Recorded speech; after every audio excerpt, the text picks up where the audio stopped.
Malag na ba ang cellphone mo at nagmumukhang luma na ito at marami ka nang napapansin na humihina na ang function ng cellphone mo, baka kailangan na itong i-reset.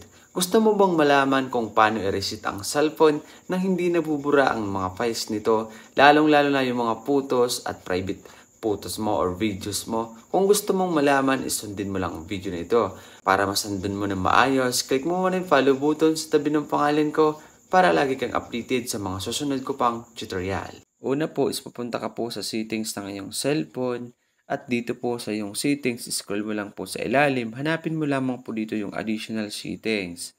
Dito po sa additional settings, scroll mo lang po dito sa ilalim, hanapin mo lang po yung backup and reset, click mo lamang po yung nasa dulo. So dito po sa backup and reset is meron ka pong makikita dito sa pinakailalim na erase all data factory reset. Click mo lamang po ito.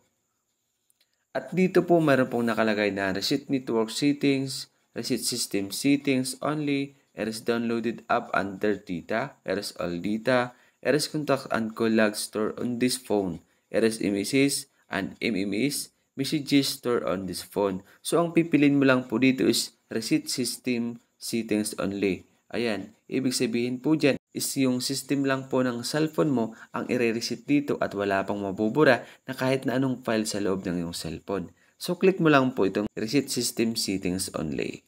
At kapag click mo po yung reset system settings only is hihingi po yun ng passwords ng iyong cellphone o kaya Face ID para mabuksan mo ang reset system settings only. Click mo lamang po. So kapag lagay mo na po ang passwords ng iyong cellphone is mayroon pong lalabas sa ilalim na reset system settings only. I-click mo lamang po itong reset system settings only.